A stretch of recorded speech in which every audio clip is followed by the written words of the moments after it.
Saudara, seiring berakhirnya liburan akhir tahun, pusat oleh-oleh di Makassar, Sulawesi Selatan dipadati wisatawan yang akan kembali ke kota asal. Apa saja yang paling laris diburu? Berikut liputan jurnalis Kompas TV, Wafik Azizah dan Nila Rustam. Libur Natal dan Tahun Baru sejarah tentu saja dimanfaatkan oleh wisatawan untuk berburu oleh-oleh dan juga jajanan khas.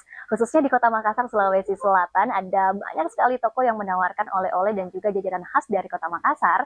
Tepat saya berada saat ini di toko Serumpun Jalan Muhtar Lutfi, Kota Makassar. Ada banyak sekali saudara oleh-oleh khas Makassar, Sulawesi Selatan yang tersedia di toko ini. Mulai dari di sebelah kiri saya ada keripik suling, kemudian juga ada kacang disco, baruasa, jajanan-jajanan lokal yang sangat diminati oleh wisatawan untuk berburu oleh-oleh di sini. Selain aneka snack, juga ada minuman khas dari Makassar, Sulawesi Selatan seperti sirup markisa, kemudian sirup rasa pisang Ambon yang cuma diproduksi di Makassar. Ini kemudian menjadi favorit bagi wisatawan untuk berburu oleh-oleh dan jajanan lokal yang ada di Kota Makassar.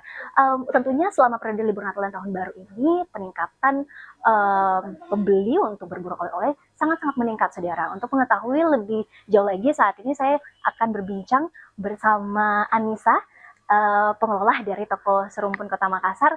Baik, selamat malam Mbak Anissa. Mungkin bisa dijelaskan apa saja sih kemudian jajanan ataupun oleh-oleh khas dari Kota Makassar yang sangat diburu oleh pembeli? Di sini ada oleh-oleh khas Makassar, ada markisa, markisa tiara, markisa citra, biasanya diburu sama pembeli. Dan ada juga pia-pia khas Makassar, ada kacang-kacangan juga seperti kacang disco, kacang bawang, dan yang lain sebagainya.